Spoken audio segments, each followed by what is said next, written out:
It's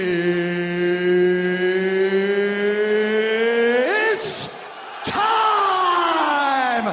Bonjour tout le monde, bienvenue pour cette nouvelle vidéo. Et dans cette vidéo aujourd'hui, j'avais envie de un peu initier les nouveaux fans de MMA qui n'ont pas suivi ça récemment dans les dernières années ou qui n'ont pas suivi ça du tout. Moi, ça fait environ 7 ans que je suis ce merveilleux sport. Je suis principalement la UFC. Et puis, j'avais envie de vous parler des combats qui sont les plus intéressants, je pense, à regarder pour des fans, des nouveaux partisans de ce sport. Alors, quoi de mieux commencer? Il va pas avoir d'ordre non plus, pas un top 10 nécessairement. Donc, quoi de mieux que de commencer avec le fabuleux combat entre Robbie Lawler et Rory MacDonald en 2015. Ce combat s'est déroulé le 11 juillet 2015, un des combats les plus sanglants dans l'histoire du UFC, si ce n'est pas le plus sanglant de l'histoire de l'organisation de la UFC. C'est un combat qui a laissé beaucoup de marques dans la carrière des deux combattants. Les deux étaient blessés. C'est vraiment un des combats où après leur visage était méconnaissable. Presque un consensus, je crois. Le meilleur combat de toute l'histoire. Et aussi un autre combat qui me vient immédiatement à l'esprit, c'est le combat entre Conor McGregor et Khabib Nurmagomedov. Tout ça s'est passé en 2018 et c'est pas nécessairement un des combats les plus fous en termes d'action. Mais ça va être un combat qui a été quand même assez important. Puis c'est un combat aussi qu'on va entendre parler pendant plusieurs années. Donc c'est un combat que je tiens à mettre en lumière. C'est un combat qui serait assez important pour les nouveaux fans d'MMA de connaître, de savoir que Conor McGregor a vraiment été irrespectueux envers Khabib Nurmagomedov qui a vraiment tout donné pour ce combat-là. Et honnêtement, on s'entendait beaucoup plus de Conor McGregor dans ce combat-là.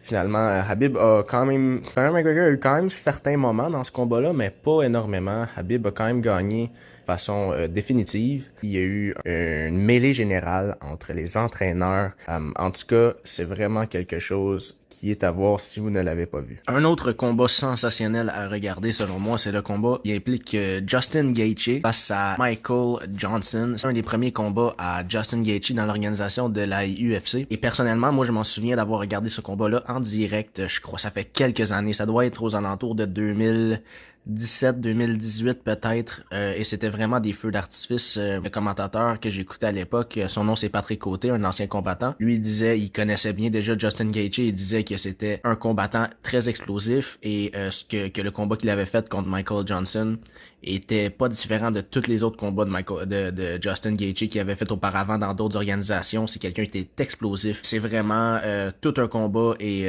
c'est à regarder. Le prochain combat auquel je veux vous parler, c'est le combat impliquant Conor McGregor encore une fois face à José Aldo. C'est un combat qui s'est passé à UFC 194, si je ne m'abuse, c'était à la fin de l'année 2015, au mois de décembre. José Aldo, c'était le champion de la division des poids plumes, donc les 145 livres. Et puis, c'était vraiment un combattant qui était vu comme quelqu'un qui était imbattable. Ça faisait presque 10 ans qu'il n'avait pas perdu un seul combat. McGregor a été capable de finir José Aldo aussi rapidement. Ça a vraiment été un des combats marquants de la décennie des 2010. C'est un combat qui est extrêmement à retenir et nous allons voir ce combat-là dans les faits marquants pendant plusieurs années. C'était tout un choc dans le monde des arts martiaux mixtes. Un autre combat plutôt intéressant, c'était le combat qui a eu lieu en 2017 opposant Michael Bisping, l'anglais, et Georges Saint-Pierre. Ceci a été un combat fortement intéressant puisque Georges Saint-Pierre, qui est selon quelques personnes classé comme étant dans le top 3 des meilleurs combattants de tous les temps, eh bien il effectuait son retour. Il effectuait son retour dans une catégorie plus élevée qui était les poids moyens, et ceci a eu lieu à New York. Et après 4 ans d'absence de la part de Georges Saint-Pierre, donc c'était vraiment intéressant de savoir comment qu'il allait revenir. C'était tellement les papillons dans l'estomac, les amis. Et puis, wow, tout un combat, c'était un combat important. Ça l'a encore plus solidifié l'héritage de Georges Saint-Pierre dans ce sport-là. Un combat à voir. Le prochain, c'est un combat qui avait lieu entre John Jones, qui d'autre, contre Alexander Gustafsson en 2013. Ceci a été un combat incroyable, du début jusqu'à la fin. Un combat avec des éclairs, des tornades, des tempêtes, tout ce que vous voulez. Ce combat était un ouragan et il a même été introduit dans le Hall of Fame de l'UFC comme étant un des meilleurs combats à avoir eu lieu dans l'organisation. Donc c'est fortement un combat à regarder. Si vous ne l'avez pas vu, vous manquez quelque chose, littéralement. Donc les prochains combats que je vais vous parler, ce sont des combats qui ont eu lieu entre deux rivalités sans précédent. Je parle des rivalités encore opposant nul autre que Conor McGregor et Nate Diaz. Nate Diaz aussi est un combattant qui aime vraiment beaucoup laisser aller le moulin à parole. Et puis c'était vraiment excitant de les voir. C'était vraiment plaisant de voir deux vrais combattants qui viennent pas des coins les plus joyeux de la terre, s'insulter, se battre comme des chiens. Donc cette rivalité, il y a eu deux combats entre les deux dans le coin de 2016 environ. Donc ces deux combats-là entre Nate Diaz et Conor McGregor sont à regarder. Et du même coup, la rivalité entre Jon Jones et Daniel Cormier. Ils ont eu deux combats, si je me trompe pas. Je me souviens qu'il y en a eu un qui a été annulé, mais dans mon souvenir, il y a eu deux combats entre ces deux gaillards-là. Moi, Daniel Cormier, c'est dans mon top 5 de mes combattants personnels préférés. C'est comment que tout ça s'est fini, ça m'a donné un petit goût amer, mais c'est quand même des combats qui sont extrêmement d'engouement alentour de leur combat, en fait.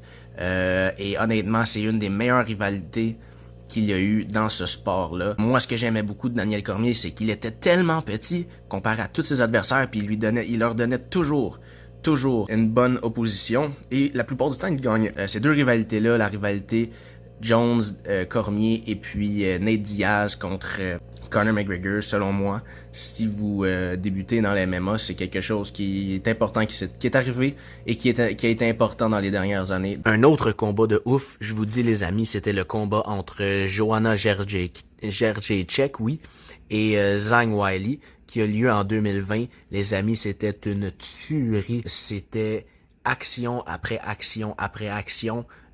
Et souvent, honnêtement, les combats féminins peuvent laisser à désirer, mais ce combat-là, c'était fait entre deux des meilleures combattantes féminines de l'histoire de la UFC et ils ont vraiment livré la marchandise. Donc ce combat-là en 2020 entre Joanna et Zhang Weili est vraiment à regarder. Le prochain sur ma liste est Daniel Cormier contre Stipe Miocic, le premier combat. C'est un combat que Daniel Cormier voulait monter dans les poids lourds, une catégorie qui a été un petit peu avant d'être dans les poids mi-lourds. Et puis il a monté contre le champion et ça a donné tout un résultat. Ah oui, faut pas oublier aussi Justin Gaethje contre Michael Chandler qui a eu lieu il y a vraiment pas longtemps. Michael Chandler, on le sait, c'est celui qui va affronter Conor McGregor à la fin de l'été qui s'en vient. Ça, c'est un combat entre deux qu'on pourrait dire des agitateurs. Je sais pas c'est quoi la traduction exacte, mais le mot en anglais c'est brawler. Puis wow, c'est vraiment du combat de chien. Donc pour les derniers, je vais passer assez rapidement puisque j'ai pas envie que la vidéo s'éternise trop longtemps. Donc premièrement, il y a Francis Ngannou face à Alistair Overeem. Ensuite, il y en a un, ça fait quand même plus longtemps que les autres, là, mais c'est quand même un combat essentiel qui s'est passé dans l'histoire. C'est entre Anderson Silva, la légende, et Forrest Griffin. Il y a Holly Holm contre Ronda Rousey. Ça avait créé vraiment une onde de choc dans l'histoire de ce sport. Il y a aussi Giga Chikadze contre Dan Hooker, qui a été une autre tuerie monumentale l'année passée. Très bon combat de la part de Dan Hooker, qui a vraiment tassé Giga Chikadze. Et puis tous les combats de la nouvelle coqueluche du MMA, Hamza Chimaev, qui est vraiment...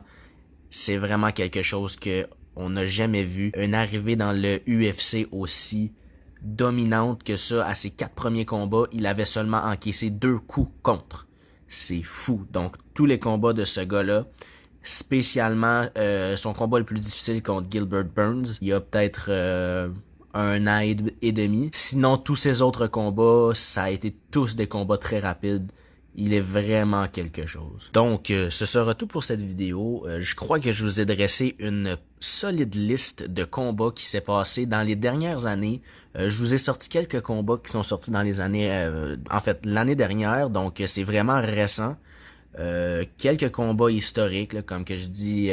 Michael Bisping contre Georges Saint-Pierre, José Aldo contre Conor McGregor, Francis Ngannou contre Alistair Overeem, veut pas... C'est un des KO les plus puissants jamais vus dans l'histoire des sports de combat. Donc, si vous avez apprécié, les amis, n'hésitez pas à donner un pouce bleu. N'hésitez pas à vous abonner. Ça m'encouragerait beaucoup puisque j'adore faire ça. La MMA, c'est très très haut dans mes sports favoris. Merci beaucoup et on se voit à très bientôt.